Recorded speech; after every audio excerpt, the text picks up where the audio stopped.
জানেন তো, সবুরে মেওয়া ফলে। পঞ্চপ্রদীপ ধূপে মহাদেবের পূজা তো করবেন, তার আগে জেনে নিন তারকেশ্বরের মহিমা। কিভাবে আবির্ভূত হলেন তারকেশ্বর শিব? কেন লক্ষ লক্ষ পুণ্যার্থী শ্রাবণ মাস জুড়ে শিবের মাথায় জল বা দুধ ঢালেন, বিশেষ করে শ্রাবণ মাসের সোমবারে? গয়া কাশীর সাথে তারকেশ্বর শিবের সম্পর্কই বা কী? প্রথমে শ্রবণ করুন, তারপরে দর্শন ও ভজন। আপনি নাইবা যেতে পারলেন তারকেশ্বর, বাড়িতে বা যে কোনো শিব মন্দিরে বাবা তারকনাথকে মন প্রাণ দিয়ে ডাকুন না। অল্পে তুষ্ট ভোলানাথ আপনার মনোবাসনা পূর্ণ করবেনই করবেন।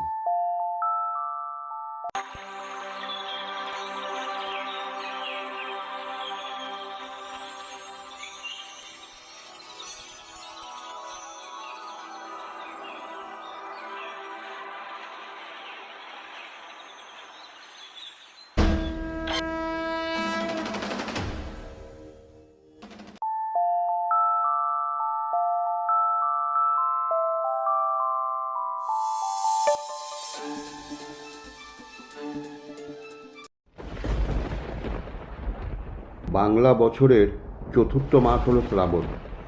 এই মাসটি হলো সোনা বা শ্রবণের মাস, তাই এর নাম শ্রাবণ। এই মাস থেকেই দেবী পার্বতী ভগবান শিবকে স্বামী রূপে পাওয়ার জন্য তপস্যা শুরু করেন। দেবী সতীর প্রস্থানের পর ভগবান শিবও তার শক্তি দেবী পার্বতীকে তার স্ত্রী হিসেবে ফিরে পান। সেজন্য এই শ্রাবণ মাস মহাদেবের কাছে অত্যন্ত প্রিয়। আর শিব ঠাকুরের প্রিয় মাস তার ভক্তদের কাছেও প্রিয় হবে, একথা তো বলাই বাহুল্য।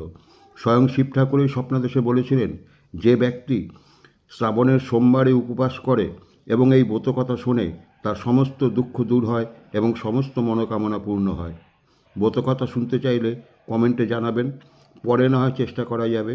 এই ভিডিওতে ব্রতকথা শোনাতে পারলাম না, কেননা ভিডিওটা তাহলে অনেক বড় হয়ে যাবে। এবারে আসুন জেনে নেই তারকেশ্বরের বাবা তারকনাথের কথা। সে অনেক কাল আগের কথা। আজ যেখানে তারকেশ্বর মন্দির, তখন সেই অঞ্চলের নাম ছিল তারপুর। হুগলি জেলার রামনগর অঞ্চলে বিষ্ণুদাস নামে স্থানীয় এক ক্ষত্রিয় রাজা রাজত্ব করতেন। তিনি ছিলেন শিবভক্ত। তার ভাই ভারমল্ল ছিলেন সংসার বিরাগী মানুষ। ফলমূল ও মধু সংগ্রহ করতে রোজই তিনি বনে যেতেন। প্রায় তিনি লক্ষ্য করতেন একটি বড় কালো রঙের শিলাখণ্ডের ওপর গাভীরা এসে দুধ দিয়ে যায়। এই অদ্ভুত ঘটনার কথা একদিন তার দাদাকে বললেন।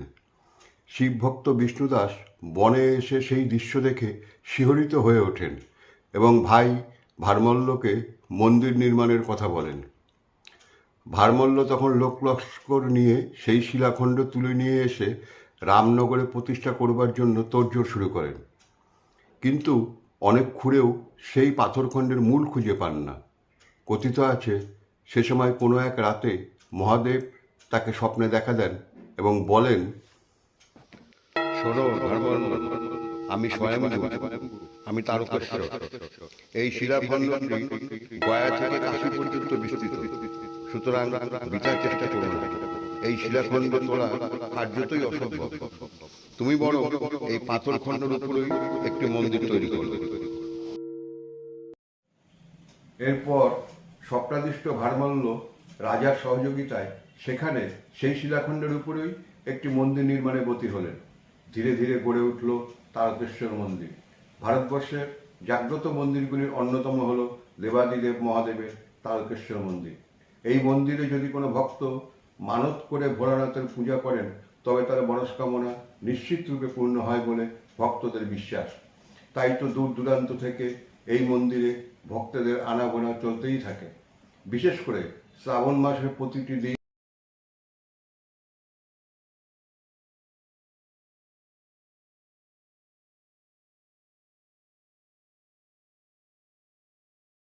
মন্দিরের সামনে রয়েছে একটি নাট মন্দির। সন্নিকটেই আছে কালী ও লক্ষ্মীনারায়ণের মন্দির। মন্দিরের উত্তর দিকে আছে দুধপুকুর। এই পুকুরে ডুব দিয়ে স্নান করে প্রার্থনা করলে যাবতীয় মনস্কামনা পূর্ণ হয়। শ্রী শ্রী রামকৃষ্ণদেব যখন গলরোগে আক্রান্ত হলেন,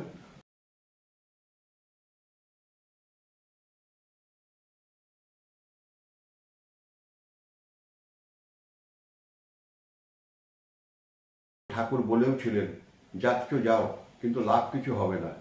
দেবী হলেও শ্রীমা তো মানবী, তাই সান্ত্বনা খুঁজতে সব জেনেও তিনি হত্যা দিয়েছিলেন। প্রসঙ্গত বলি, 1977 সালে বাবা তারকনাথ নামে একটি ছায়াছবি নির্মিত হয় এবং সেই ছবিটি সুপারহিট হয়। শেষ করার আগে সেই ছবির একটি গান আপনাদের শোনানোর খুব ইচ্ছে হলো।